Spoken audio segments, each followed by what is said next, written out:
Good evening, Palm Bay, Brevard County on a hold. Welcome to Palm Bay Live.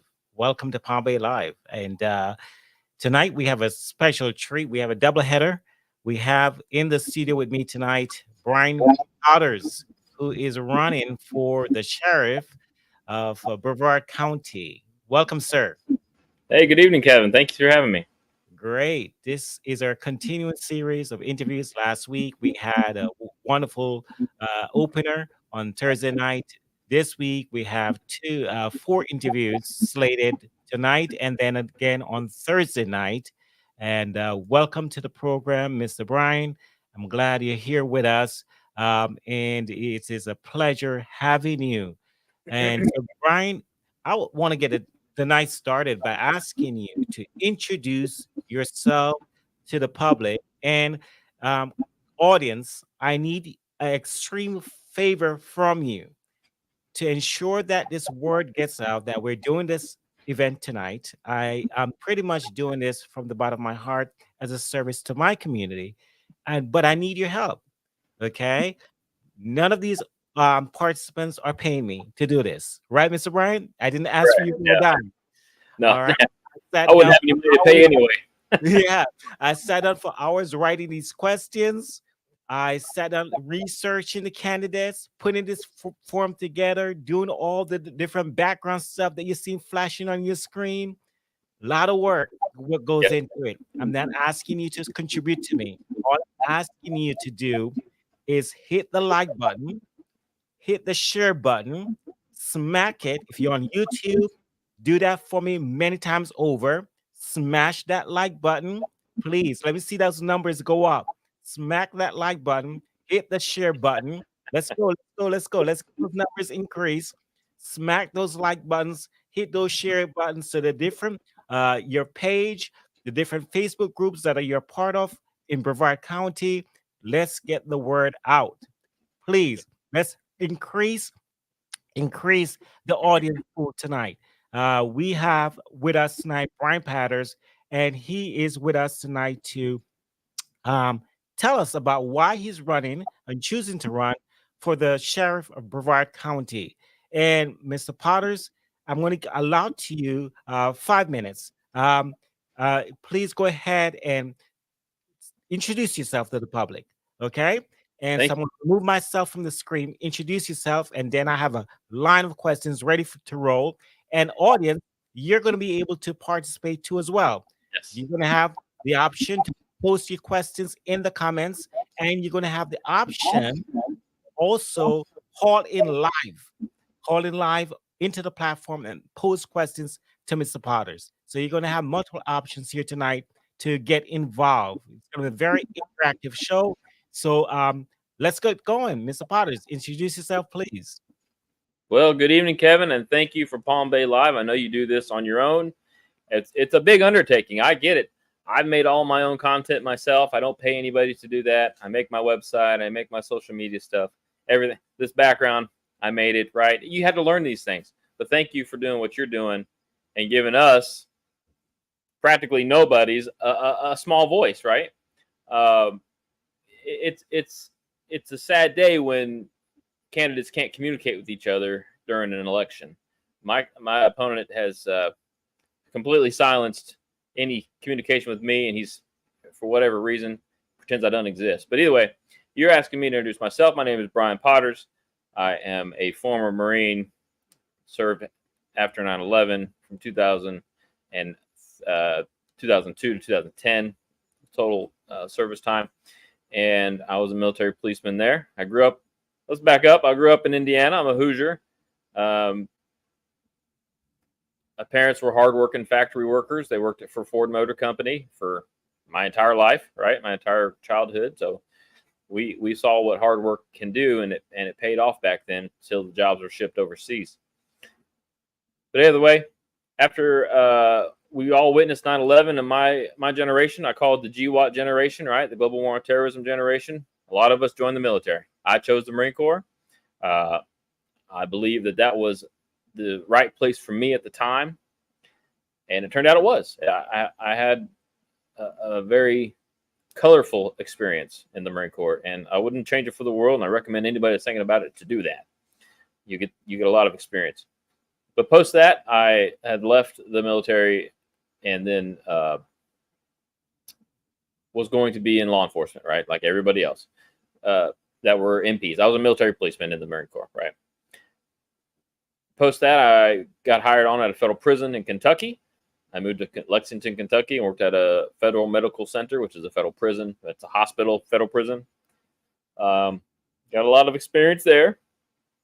Graduated from FLETC, the Federal Law Enforcement Training Center in Georgia, many moons ago, and I didn't really fit into the prison life.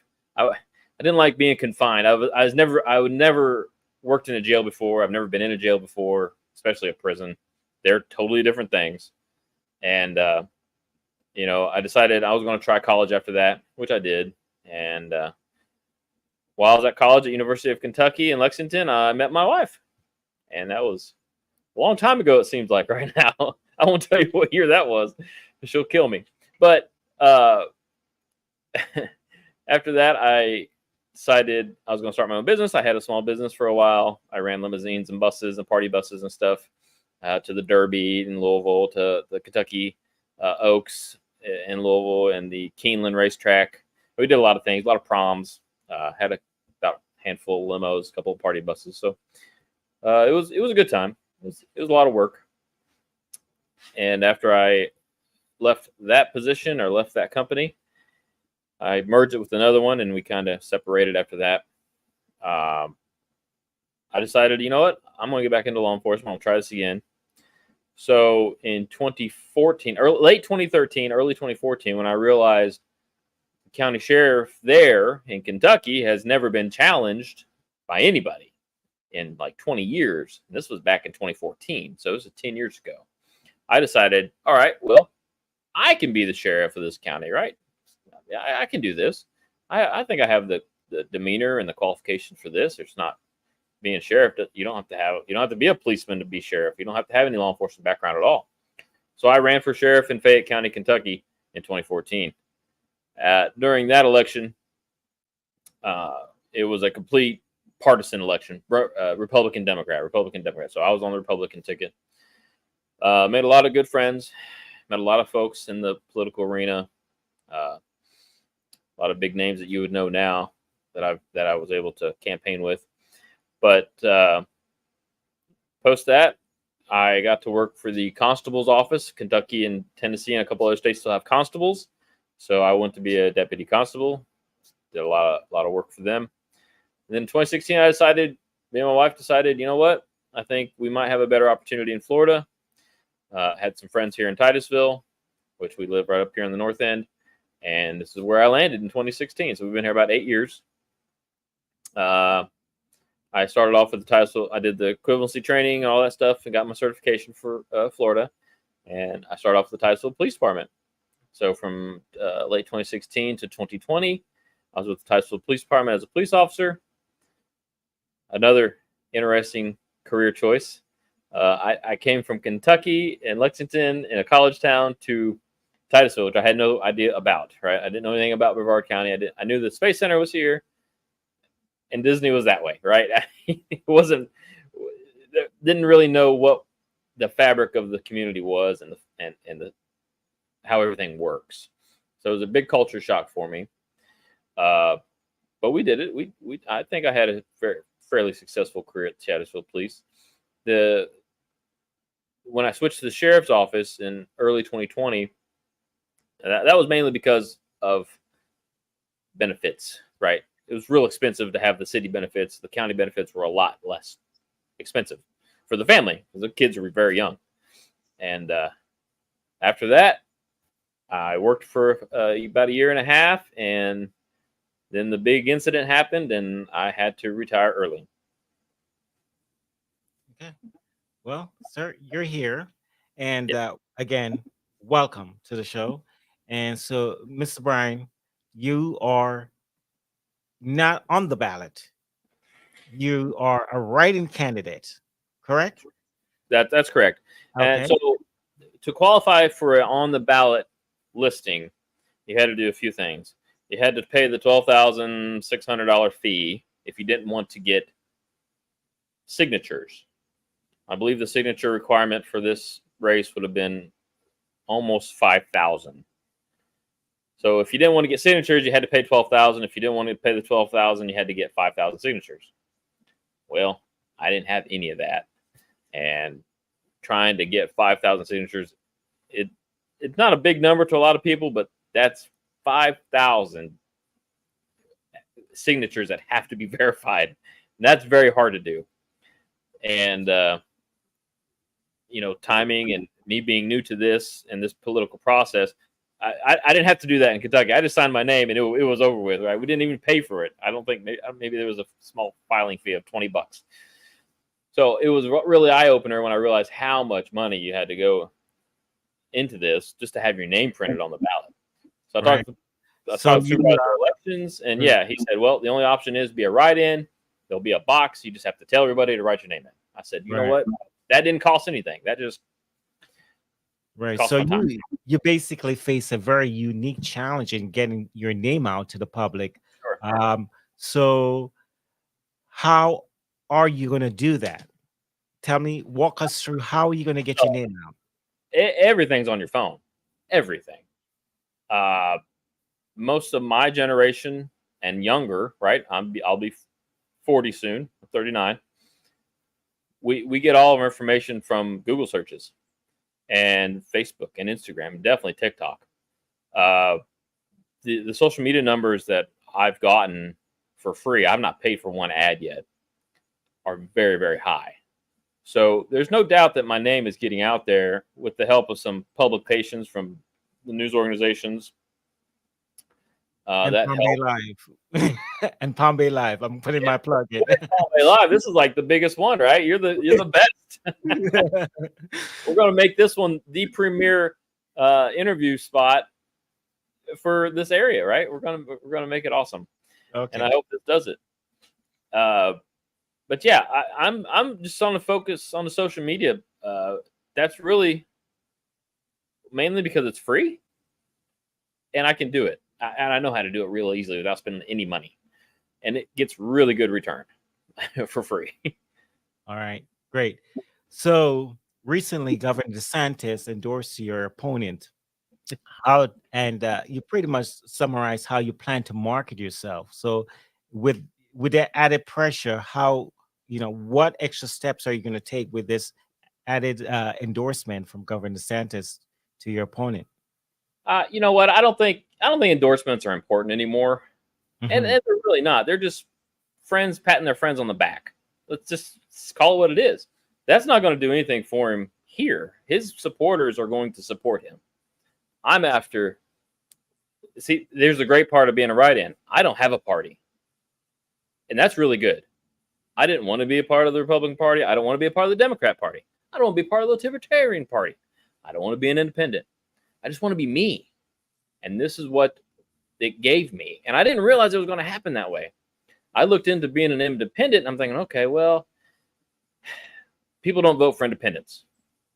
But being a write-in, you're not on anybody's list, right?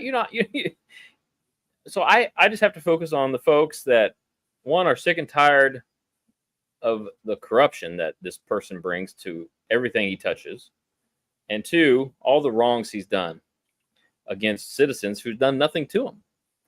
Governor DeSantis has his own thing he's doing up there in Tallahassee. I know he tried to be in the presidential primaries and stuff against the current nominee, Mr. Trump, and that didn't work out for him. And I don't know that that's the direction I would go in worrying about who's endorsing who. I've never cared about that kind of thing. It's just friends. The good old boys patting the good old boys on the back is what I call it. All right, let's keep this interview going. So the Sheriff's Department has been highly politicized during Wayne Ivey's tenure, right? He invented the wheel of fugitive, as you know about, right? And other controversies have developed around his tenure.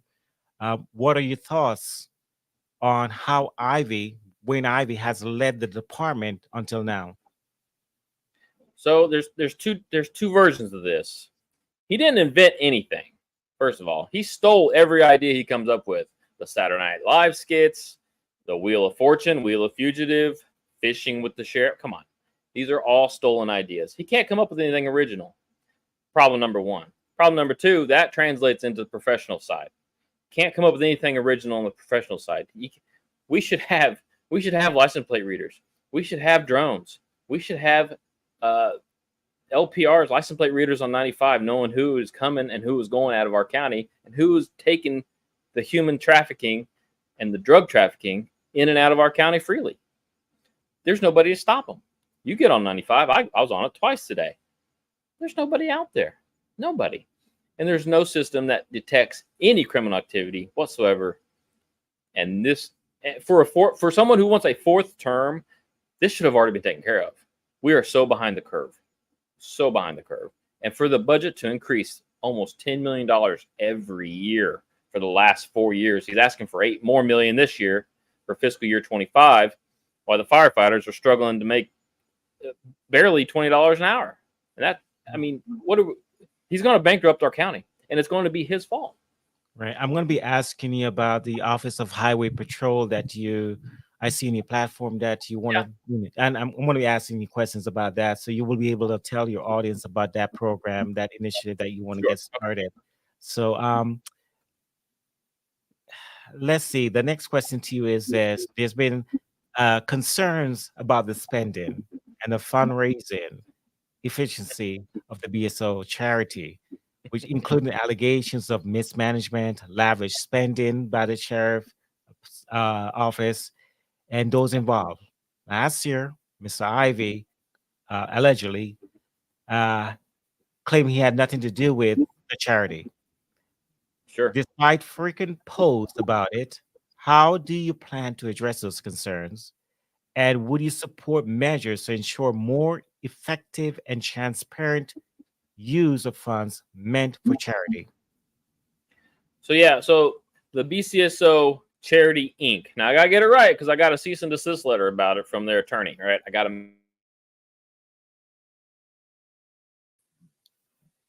make sure the name is correct. Yeah, you froze upon me. Are you coming in? Sure, okay, but his girlfriend's the only paid employee of that charity, so that kind of throws that into the spin. Any money that's ever, Mr. Potters, can you hear me? You froze for a minute, so I don't know if you want to go back over your answer because you froze the screen froze for a second. Okay, all right. So I was talking about the BCSO charity. Yeah. All right. So the BCSO charity is an independent organization. It's a 501c3 under the IRS, right? They can raise money, they can spend it, whatever. They say in their tax filings that it's for community services and support of injured or deputies and officers that need it, or firefighters, first responders. I've yet to find one person that's ever got $1, first of all. Second of all, any money that's raised goes into the bank, and it seems like it just sits there. They claim last tax season in 2022 that they have $2 million in the bank. What good does a charity do with $2 million sitting there not being used? But what they will use it for is parties. They love to party. Mr. Ivy and his girlfriend Lindsay, they love to party on the charity's dime, right? They spent over $400,000 in expenses of entertainment. It says on the tax return. It's easy to find.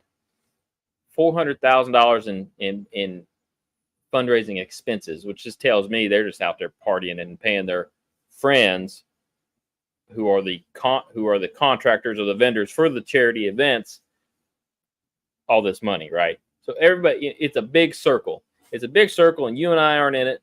It's a club of nothing but power and money. And that's my job. That's my goal, to break some of that up. Because in the end of the day, that money's probably going to disappear one day. Let's be honest. And then we won't know what happens. But who's going to look into it? It will take me years to unravel all the LLCs and all the backroom deals that Mr. Ivy has made with so many people. I have more things to release about that later, but let's just say the spider web is thick. Like there are branches, that the tree is big. Okay. All right, sir. Let's keep it moving. Let's talk about your initiatives that you're trying to propose. Yes. You've mentioned that community safety is a top priority for you. And so, can you talk about some specific measures you would like to take to make Brevard County safer for both residents and visitors? Well, first of all, we have to work together with our local partners. Our city cops, our Titusville, Melbourne, Rockledge, they have to know we got their back. Because I know they got our back. If being sheriff, you have to know that I got your back no matter what. We've had two or three officer involved shootings in the last 2 weeks. We've had a homicide just the other day of a teenager killing her mom and her mom's boyfriend. Yes, I get it. Those are happening within the jurisdiction of the city, but it's happening in Brevard County. Now, do I believe that the county sheriff, the lead of law enforcement official of the county, should have something to do or something to say about these things at certain times? Yeah. Or should they just go on and make fun of folks on the wheel of fugitive, or somebody got a DUI and let's blast his name all over Facebook for clicks? For what reason? He's already arrested. He's already in jail. The punishment's there. You don't have to. You're not the jury. You're going to sentence this guy before he's sentenced, right? Speaking of that, he's in a lawsuit right now where no judge in Brevard County would touch the lawsuit because they have conflicts of interest. We had to get a judge from Okeechobee County, way south of here, to take the lawsuit about wheel of fugitive. Now, with me, I will be an active sheriff. I will be out there with my people. I will be going to calls, monitoring the radios in all 5 precincts. I'll be checking in with commanders and patrol staff. I do some ride-alongs with some folks, or ask them to ride with me. Have dinner with them. Have lunch with them. Bring them breakfast in the morning. The morale right now at the sheriff's office, especially the jail, is not even measurable. It's not measurable at all. The jail is almost 100 people down off the books, 100 staff members off that need to be hired. We got to replace that. And nobody trusts this guy for 4 more years to take care of them. He's installed people at the property appraiser's office that he chose. He's installed people at the PBA, the Police Benevolent Association, that he's chose. And it just goes on and on. Now he's trying to install folks on the county commission, and that's just going to keep going and going and going until it finally implodes on itself. And the county's bankrupt because we don't know where the money goes. We don't know where the money goes in the budget. No idea. You have a line item budget, but that stuff can be moved around at the discretion of the sheriff. And after that, unless there's a receipt, I don't believe any of it was spent properly. Okay. All right. We're going to take a break here, and we're going to spotlight a local business in the area. So we're going to let's take a 1-minute break. Right.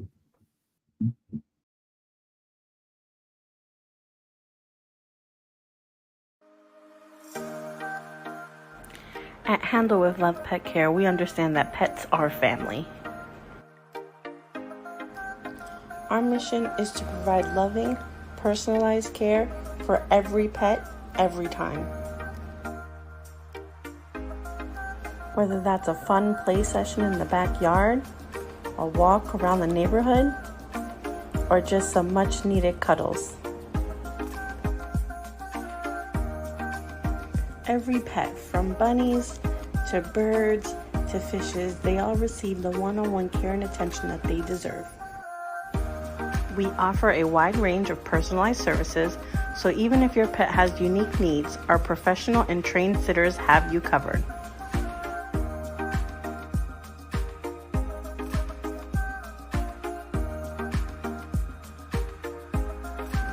To learn more about our company and services we provide, please visit our website at handleoflovepetcare.com.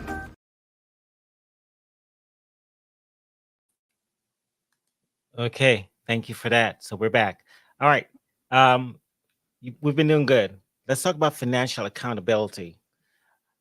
You've mentioned a 50 million increase in spending over the last 4 years. Do you feel like residents are getting the services they deserve for the price they're paying? Do you think the county commissioners are fully aware of where the money is actually going and how you plan to ensure transparency and accountability in county spending? And would you support a third party forensic audit to track taxpayers' money? Yeah, that'll be the first thing I can possibly offer is a forensic audit. You're right. Day one, as soon as I'm sworn in, let's get into the books. And you know what? That forensic audit will be a third party. I won't have any connection with them. First of all, I don't have any connections with anybody. I don't take corporate money. I've turned down checks from businesses. If they have an LLC or Inc. on their end, I don't take them. I've had a handful of checks sent to me. I'm not taking it, right?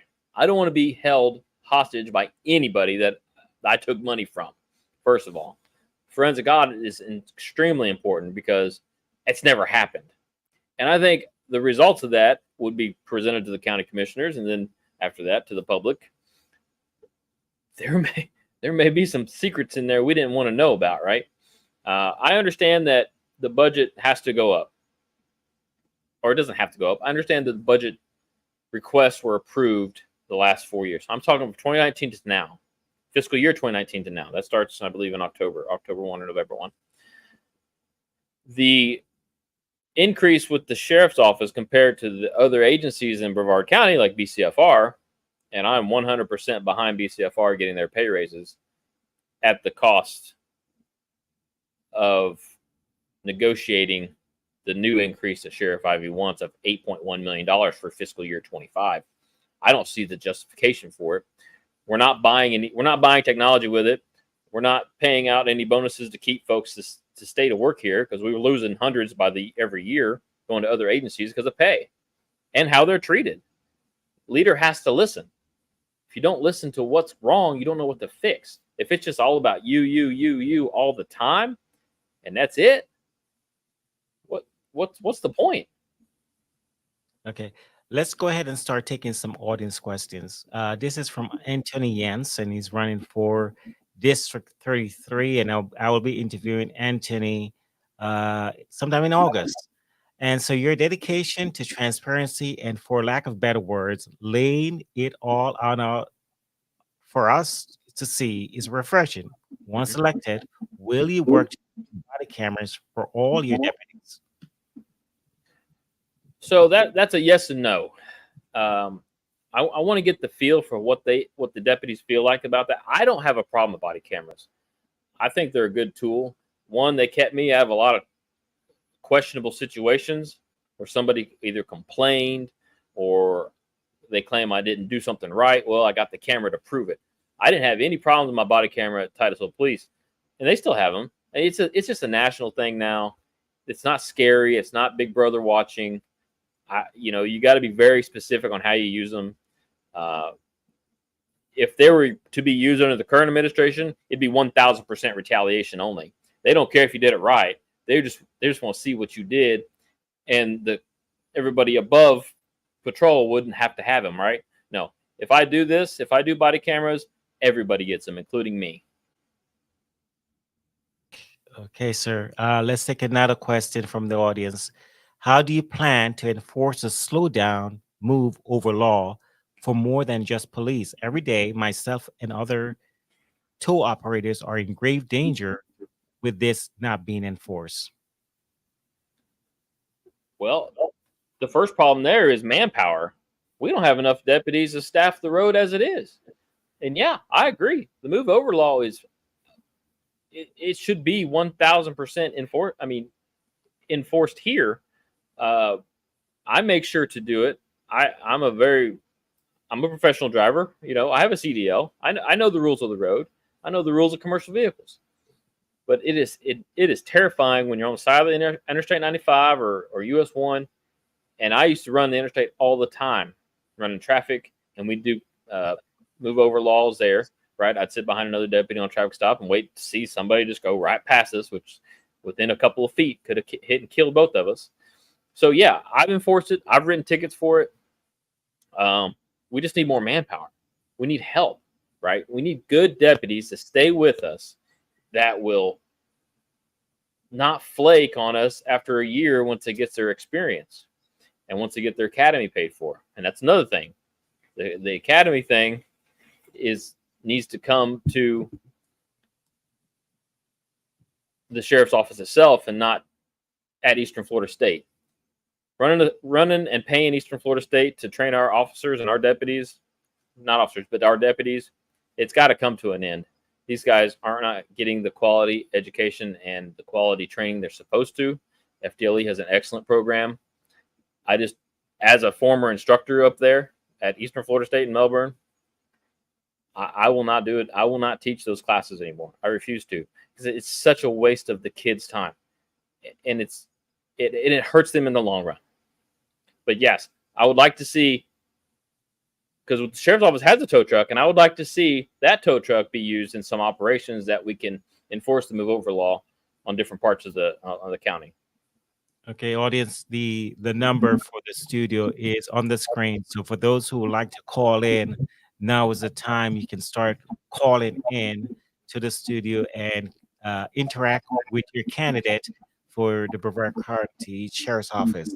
I do have one question from an audience member that asks, do you have any scheduled events where voters can meet you in person? If so, when are they? Yep, I will post those on the socials and my website as soon as they're scheduled. Being it's primary season, we're within 30 days of the primaries. I'm not going to do anything until then. After the primary, it's going to be game on. I'm not going to lie. You're going to get kind of tired of seeing me post stuff and seeing my videos, unless you're a supporter, right? If you're not and you just think I'm just a Yahoo doing something silly that's not going to work, fine with me. But you know what? I'm not going to give up this in Denver. I was saved on that shootout by my Lord and Savior, and I'm going to do something with that.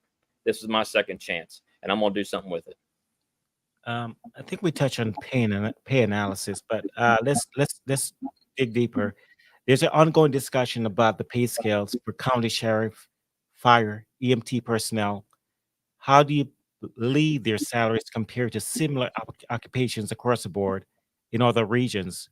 And do you think adjustments are necessary to ensure competitive compensation and retention? And if so, what funding sources or budget reallocations would you propose that we make in order to address the issue without compromising other essential services?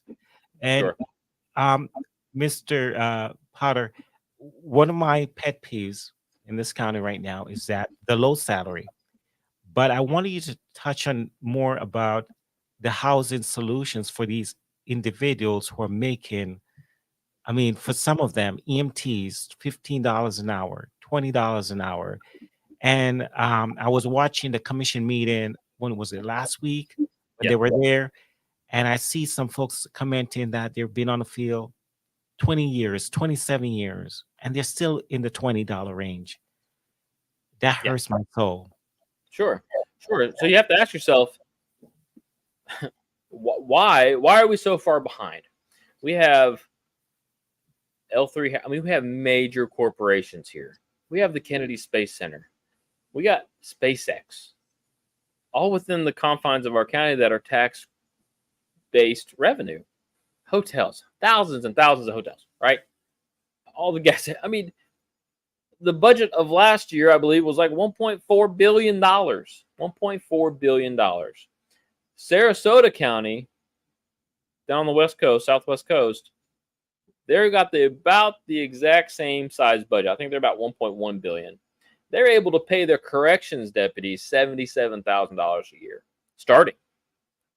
Our correction guys barely make 42, 43 with the exact same budget. Now, what's the difference? Sarasota doesn't have a space center.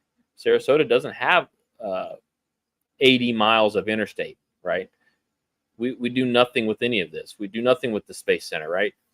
The firefighters, the BCFR is supposed to take care of all the transports in the county, which I can tell you is a very big undertaking. there's not enough buggies for it or ambulances for it. Not any time of day there's enough ambulances for it. So trying to keep up with equipment and pay and competing with Orange County and Osceola County and Volusia County and Polk County. I mean, all these people pay a lot more. And why? Right? People going to I know friends that went to the airport, Orlando International Airport, for a firefighter job. And yeah, they have to drive an hour to work each day, but the cost and pay benefit is way better. So we're sending people out of town. We're forcing them to leave. But you're paying school bus drivers $20, $25 an hour, right? They don't have the responsibility of doing IVs and medications to folks and compressions for 10 minutes in the back of the buggy. I mean, there should be some give and take with some of these issues. Not to cut you off. I was watching the commission meeting, like I told you, and there was a mother that spoke from the podium. And she described an incident where her daughter, literally, she's an EMT, and her pay is around $15 an hour. And she's showing up, and she's seeing brain all over the road. Sure. She's seeing these horrific accidents, and she has to revive life. And all she's making is $15 an hour. And it hurts me because I know where we are as far as housing, as far as the fact that a mortgage note is in the thousands.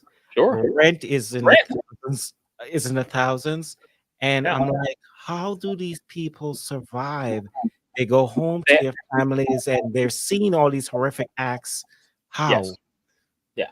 They have to choose between their job or a family. That's what it came down to. And you know what? All the folks I was in the military with never had to do that. That we knew the families and they would make enough money that they would be taken care of, right? We didn't have to choose between a job and a family. Most people don't have to do that. Now, when you add the layer of the mental health aspect, where you do have to see these bad things, you do have to go to these fatal crashes, you do have to go to these drownings, these self-unalivings. I don't know what I can say on here without getting you banned. It's consistent shooting, stabbings, all these things, all the violent crime. Oh, by the way, the 53% Wayne says is violent crime is down, and has never been equated or proven on any study. That's a made up number. Do not believe it. Question it every time he says it. Oh, my 12 years, I've put 53% crime down. Impossible. Our population has grown almost like 50,000 people in the last few years. There's no way crime can go down with a population increase like that. So keep that in mind. But on the other side of that, yeah, you have to, the childcare. I know 3 or 4 deputies who's had to quit the sheriff's office because they can't work with the schedule. So they're quitting their career, the job they love, the job they're willing to give their life to protect our county. And they have to give it up because they can't find childcare or they can't afford it. Right. And that's happening with the EMTs and the BCFR guys. I know it is. And that's not fair. It's not fair. Okay. All right. We have questions coming in and we're running out of time because I do have another interview scheduled for 8:00 tonight. Okay. Let's take some more questions from the audience. Would you reinstate contact visits to the jail for families to be able to spend time with their loved one? And this is coming from Santa Isabel Wright, and she's running for mayor of Palm Bay. All right. Well, thank you, and good luck on your race for the mayor down there. So I'll be honest with you, I never worked in the jail. The farthest I've gotten into it was booking. So no contact visitations. I'm not 100% sure on how that policy works. I never read jail policy. That wasn't my forte when I was with the sheriff's office. But I'd look into it for sure. And if that's a reasonable thing that's commonly done at jails, then yeah, absolutely. You know, they had it in federal prison. They didn't have them separated when I worked there. I remember that because they would be able to hug them and get pictures and stuff like that. So yeah, I'd definitely look into it. Okay. Reminder studio audience, you do have the option to call in with your questions too as well. Or if you just want to voice support for Mr. Potters, you can do that as well by calling this number.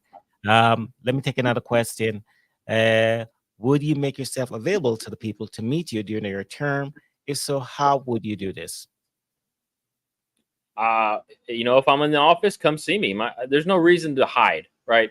I'm not afraid to speak off the cuff. I'm not afraid. I don't need a teleprompter that's written out in front of me, in front of my taxpayer-funded studio to know what I'm going to say. If I say something silly, oops, I'm a human, right? But I usually don't. Sometimes I make jokes because I thought they were funny in my head and they spill out. But no, there's no reason that I need to hide behind anything just because I'm the sheriff, right? You don't need to try to track me down or wonder what's going on. I'm gonna let you know what I'm doing a lot. And you're gonna see me out there a lot. Okay. All right. Let's do rapid fire. We're gonna have to get through these really fast. Okay. If you get elected, will you raise the salary? The salary of the deputies, absolutely. Salary of command staff, not a chance. Salary of the sheriff, I think state law does that part, but yeah, deputies, 100%. Actually, I'd let the deputies choose which union bargaining folks they want to go with, whether it's PBA or FOP. I'm gonna let them decide. This is their agency as much as it is anyone else's. But What is your plan for employee retention? Employee retention. We're going to do a child care stipend. We're going to open up a BCSO family services office. So just for our employees, if they got family problems and they don't want to go outside to seek any help, and we all know it, we're going to have social workers on hand and licensed mental health counselors on hand, because that's part of my mental health, the crisis response unit, right? We're going to have folks there to help you without retaliation. We're not going to punish you because you came and asked for help. We're all in this together. We're all in this together. Mr. Ivy will say, oh, these young kids aren't like the old dogs. They're not as mentally tough as we are. Well, guess what? Maybe so. But we still do our job. Okay. We'll All right. that. How will you handle ethical issues with deputies? Everybody's held to the highest standard that I would hold myself to. I'll tell you face to face, Kevin, I'm not going to lie or cheat you. I'm going to tell you the truth if it hurts. And if it's even hurts me, right? That's what's right. I'm going to do the right thing every time on every chance I get. Christy Lord. Oh, that's coming to another person. Let's keep it going. Will you fix toxic management? Okay. I will surround myself. Thank you for that question. That's good. I will surround myself with folks that challenge me, not folks that just say, yes, sir, whatever you want, sir, and bow down. I don't want that. I want folks that challenge me. Listen, I got to give Mr. Trump credit on this one. JD Vance, fellow Marine, fellow enlisted Marine, post 9/11, right? With the exact same age. We grew up very close to each other. It's really strange how that worked out. But JD Vance will challenge Mr. Trump. I want folks that will tell me no and why. I don't want to just have somebody say, oh, yes, Sheriff, whatever you say. I'm just a commander or lieutenant commander, whatever they are. No, I want somebody that says, no, we need to do it this way, and this is why. And I'm going to listen. I'm not going to berate you. I'm not going to yell at you or degrade you. That's what's going to fix toxic management. And when that standard is kept, that'll trickle down to the troop level. Okay. Currently, BCSO does their own investigation officer issues. Would you support having FDLE take over those investigations? Yeah, I think it's going to depend on which investigations it is. I firmly believe that my shooting should have been investigated by FDLE. There are some things that weren't revealed. You only got 60 seconds of the video when that video came out. And that's not most of the truth. Okay. If you want to message me privately, I'll give you a background on that. But. Okay. All right. I do have several other questions for you. So let's see if we can get through some of them quickly. Can you share specific policies you think need updating to better fight crime in Brevard County? And how will you make sure deputies get the best training possible? We're going to move our training into in-house training, right? We're going to have our guys, we're going to hire or contract out with the best instructors that we can find nationwide. I got a handful of them in my head right now, and hopefully some of them are watching. But we're going to come and do that. First of all, we're going to mimic the FHP policy for traffic stops and pursuits.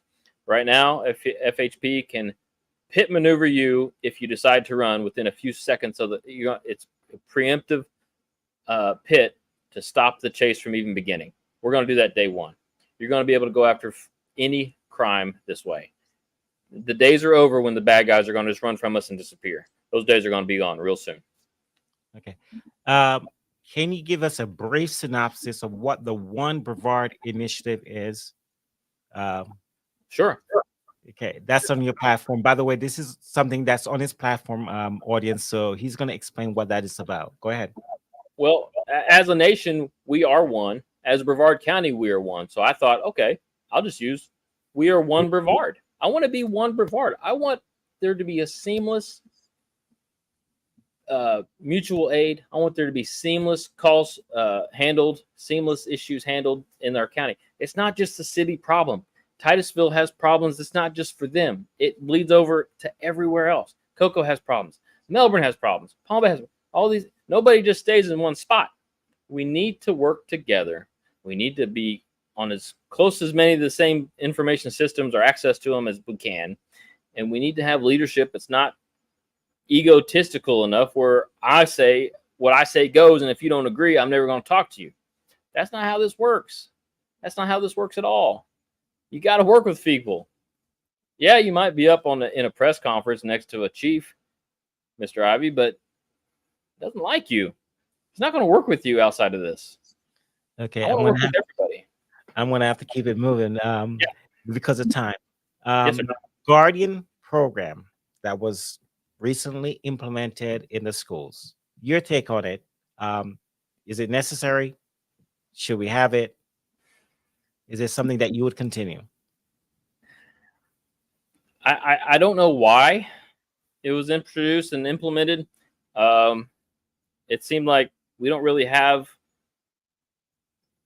enough issues that would warrant extra security, right? I would have much rather spent the time and energy on the physical security of the schools, I guess. That would be a little bit tighter. Maybe spend some money or extra time on training teachers, some jiu-jitsu, some basic holds, maybe increase the training for the SROs for sure. Make sure all the SROs countywide, whether they work for the agency, BCSO or another agency, that we're all on the exact same page when it comes to this. I think they've done okay with that. I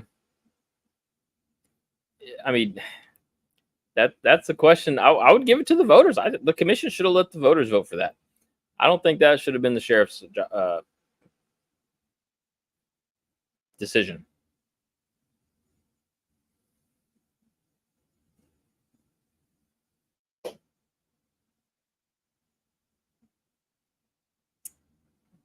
All right, I'll just answer that question.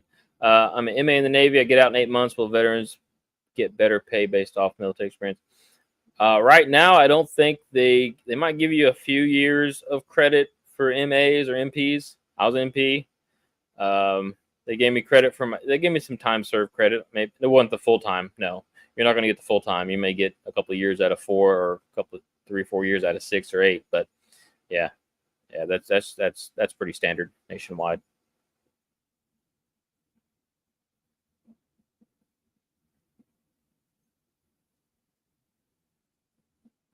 Still there? Realized I didn't add myself back to the screen. I was talking to myself. So I have to meet the 8 o'clock situation with my other candidate. But I have a couple questions on the Office of Highway Patrol. Yeah. Rather than asking them, if you can briefly describe what that program and initiative is about. Okay, so I kind of piggybacked off another sheriff who created a highway patrol unit. Yeah, we're not going to call it highway patrol. I just want to expand the motors unit. I want to almost double it, right? I want motors to handle a lot more traffic complaints, right? We always get every day. The patrol guys will get hammered with reckless driver calls.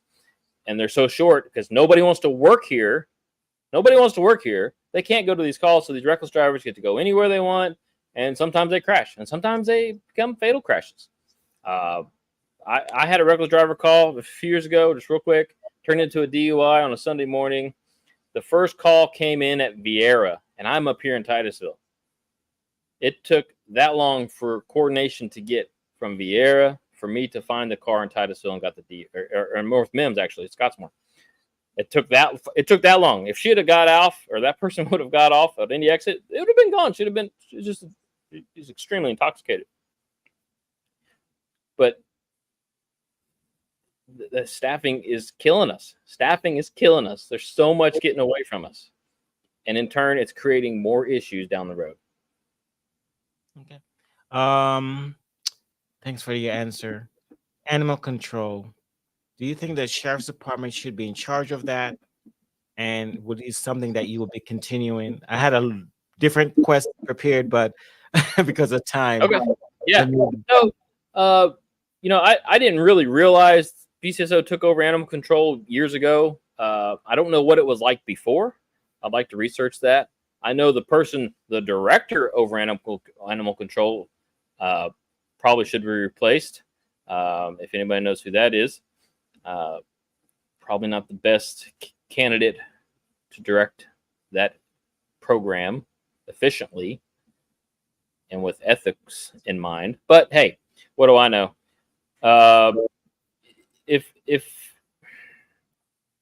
I would see how the process works. I don't know how they're funded. I know they're funded through the budget. I've seen it in the budget, but how much of that money is actually going to it to actually do these things? I don't know. I would look into it. If it's not viable to keep animal control, I'd give it back to the county. Okay. All right, Mr. Potters. You have provided a wealth of information to the audience tonight for them to navigate through and figure out whether or not you're their candidate for the sheriff's office. And so I would like to give you the opportunity to offer a closing remark and tell them why it's important for them to go out and write your name in. And that will be on the November ballot, if I'm correct. November ballot. November 5th. Right. So you would need to ensure that you tell them why you should be the one. So let me give you the platform to give your synopsis of why you should be the person. Sure. Well, first of all, thank you, Kevin, for this. This has been a fast hour. I know we're both sweating. We both have air conditioning problems. But, hey, we can do this. This can happen. This write-in thing can happen. I just need enough people to go out and believe in me and believe what I'm saying. I don't have any dog in this fight. I don't know the big players. I'm not a millionaire. I don't have any money involved in this. I don't buy off people. I don't get favors. I don't owe anybody anything. I'm a fresh face who worked here. They used my incident to make money off of me and my family. We didn't get a dime. That's not the only reason. My friends have been hurt in other agencies. They didn't get a dime. And it's not about the dime part. It's about caring about your people. I care about our deputies. I care about our community. As long as these bad guys are out here running around, knowing that the sheriff's office will not chase them, knowing that the sheriff will only get on TV when it's beneficial for him, that's enough. Enough of the game shows. Enough of the clickbait videos. He spent millions of dollars on social media to have every video made in a county building, and he scrubs every comment there is that goes against his narrative. Keep that in mind. You're getting a complete illusion. You've been lied to from day one. This guy has been a bureaucrat his entire life. He's never produced anything. He's never worked the streets in Brevard County. I did, and I'm here to fight for you again. Okay, sir. Thank you so much again for showing up and accepting the invitation. And for any candidates that I tried to reach out to or who have not responded to my invitation to be on the platform, now is the opportunity. Please reach out to me, Kevin at PalmBayLive.com. Let's set up an interview. I will be interviewing all the way up to the second week in August. I do have a packed calendar. this week. And so this week, I'm going to be tonight at 8 o'clock in 2 minutes. I'm going to be interviewing Eileen Sepp. And also, I'm going to be on Thursday, I'm going to be doing another set of interviews.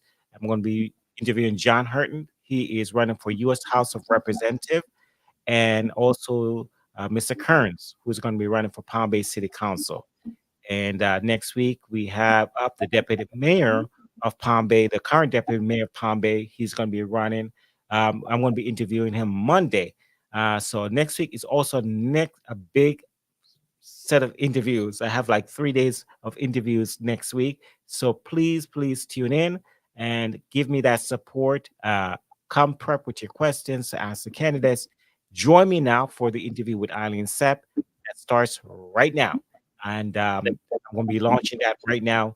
And so, Mr. Potters, thank you so much for showing up. Audience, thank you for your participation. Have a great day. God bless.